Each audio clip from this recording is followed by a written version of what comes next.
to The Catholic Perspective, a podcast brought to you by rcspirituality.org. Enjoy the episode. Some straight talk about art.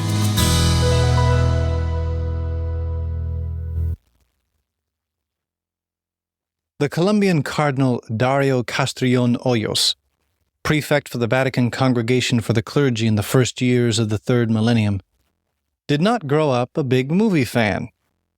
In fact, when movie star and filmmaker Mel Gibson invited him to a private screening of The Passion, while the final version of that groundbreaking film was still being edited, the Cardinal didn't even know who Mel Gibson was. But he attended the screening anyway, and he was glad he did. In a newspaper interview afterwards, he explained why. "Seeing this film provokes love in your heart and compassion. It makes you want to love more, to forgive, to be good and strong no matter what, just as Christ was good and strong even in the face of such terrible suffering." That's what art does best. Stir up the noblest aspirations of the human spirit. Great art awakens noble thoughts and desires. It lifts the soul out of the routine and the clutter of daily life and puts it in contact with transcendent values, reminding the human heart of its own vocation to transcendence, to the life of the Spirit, to communion with God. It doesn't necessarily increase this communion. That takes God's grace and each person's free decision. But it points to it. It makes the invisible excellence of spiritual maturity visible, so that it has a chance to exert its full force of attraction and provoke a renewed commitment to living a virtuous, meaningful life. That's the genius of great art. And that's what we mean when we say that great art is inspiring. It breathes new life into our noble desires. It jumpstarts our yearning for spiritual greatness. Such is the power of art, and such is why Christians have always been such great artists and promoters and appreciators of art. But how does it achieve such a remarkable thing? Where does it get its power? Human nature gives us a clue. Angels are pure spirit. Animals are pure material. But people are both. Spirit in material. Materialized spirits. Because of this unique structure, people need material intermediaries in order to come into contact with spiritual things, like love, truth, and loyalty, the only things that can satisfy the human desire for meaning. The Catechism puts it succinctly in number 1146. As a being at once body and spirit, man expresses and perceives spiritual realities through physical signs and symbols. This kind of thing happens in every realm of life, not just in art. And these signs and symbols take thousands of forms. A mother's kiss, a birthday cake, a hug, a wedding ring, a wave goodbye, a lighted candle in a chapel, a tombstone. Within this realm of expressing and perceiving spiritual realities through physical signs, art takes a privileged place. Artists have received a special two-pronged vocation. First, they are able to perceive the hidden splendor of spiritual things with extraordinary clarity. And second, they are able to express their perception in such a way that others too can perceive more clearly that hidden splendor. Ultimately, the hidden splendor of spiritual things is nothing less than a glimpse of the infinite splendor of God Himself, which the Bible often refers to as God's glory, His unique kind of goodness. In this sense, every great work of art is a mini-incarnation. Jesus Christ made the infinite splendor of the invisible God visible, touchable, live-withable. Every great work of art continues, in a limited fashion, that same process, making some hidden aspect of God's glory perceptible in a new way. The work of art that does this successfully is what we call beautiful, and it is the goal of the artistic vocation to make beautiful works of art. As John Paul II pointed out in his letter to artists for the great jubilee of the year 2000, beauty is the visible form of the good. The artist has a special relationship to beauty. In a very true sense, it can be said that beauty is the vocation bestowed on him by the Creator in the gift of artistic talent. This special relationship with beauty gives art its power.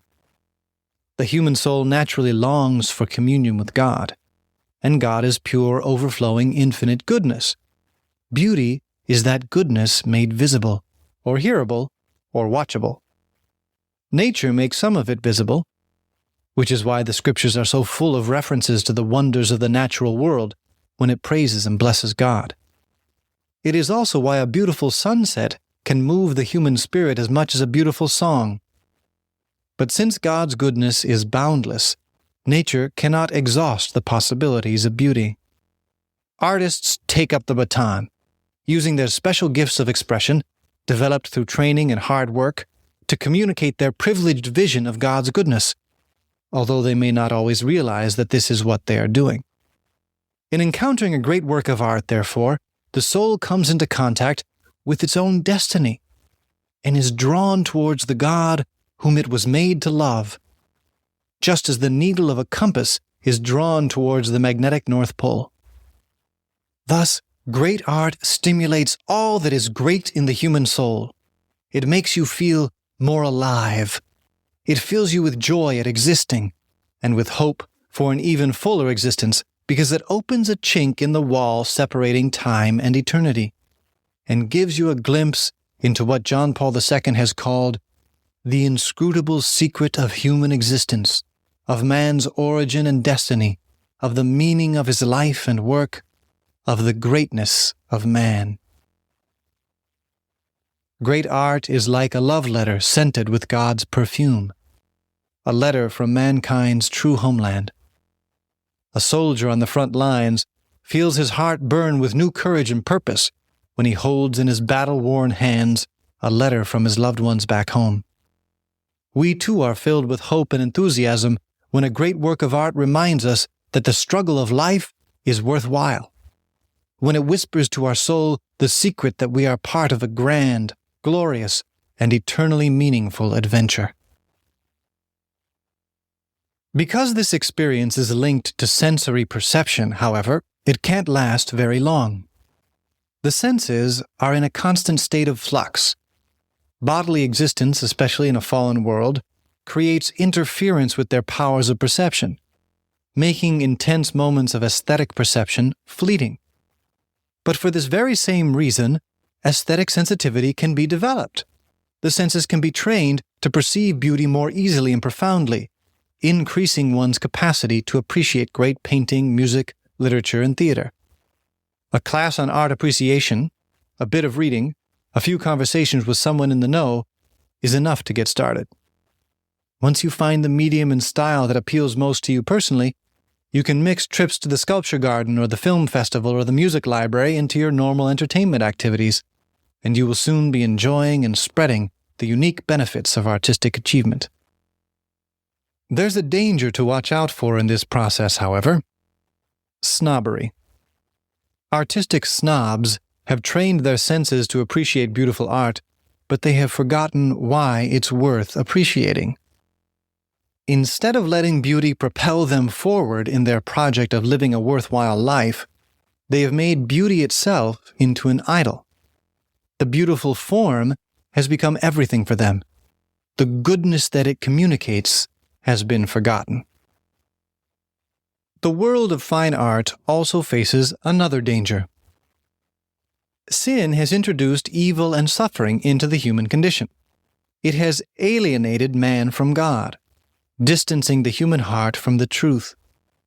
Because of this, it is possible to lose faith in transcendent values, to think that evil and suffering have emptied life of any lasting meaning, the possibility of communion with a God who is infinitely good. There is a certain truth to this point of view. Sin does make eternal separation from God a real possibility. But that is only a partial truth. In spite of sin, In spite of evil and the suffering it causes, the human heart still yearns for communion with God, and it does not yearn in vain, because God has overcome sin and evil through the redemption wrought by Jesus Christ. This dramatic struggle between good and evil appears in art under the form of ugliness and tragedy. Just as beauty is the visible form of the good, ugliness in art is the visible form of evil. And just as beauty draws the human heart, ugliness repels it. And because the world is, in fact, a battleground between good and evil, authentic art has to take the ugly and tragic into account. But when art is exclusively ugly, when it glorifies and presents chaos, despair, violence, disorder, and horror as the final word, it is presenting, either consciously or unconsciously, a lie. Sin is not the end of the story. Salvation is. Thus, when art presents sin in its proper context, that of the redemption, even the ugly and the tragic can become beautiful. This is why even the terrible sufferings of our Lord, not at all beautiful in themselves, can be legitimate subjects of art. In the context of the redemption, they become a visible expression of God's mercy and love. They become beautiful.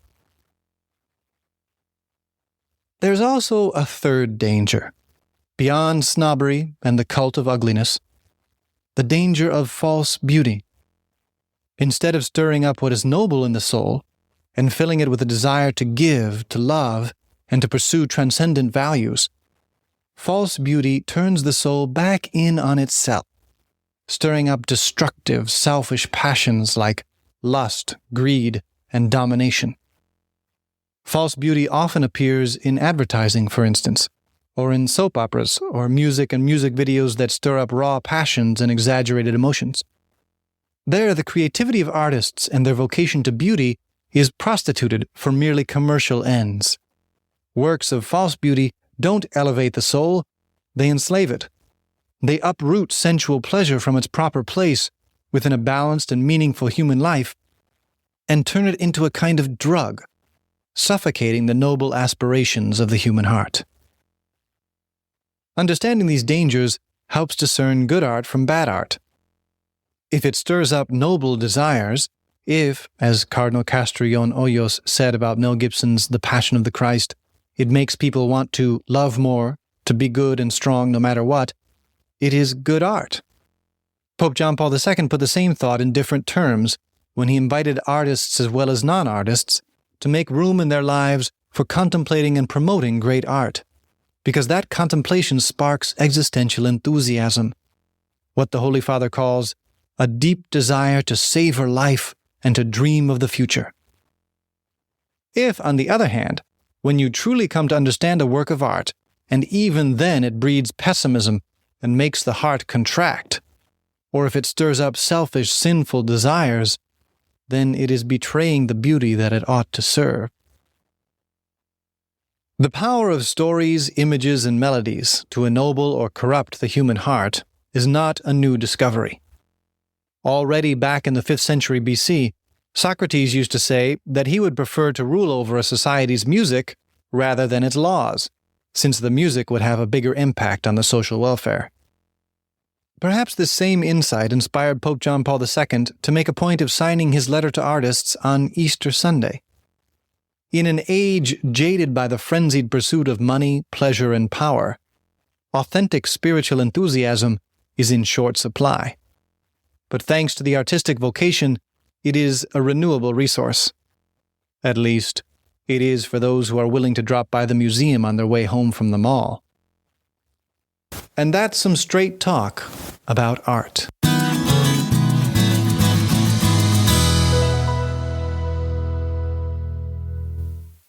You have been listening to The Catholic Perspective, a resource from rcspirituality.org. Please visit our website and check out more great resources to help you pray, learn, grow, and go. Please join our team of digital missionaries by subscribing at rcspirituality.org.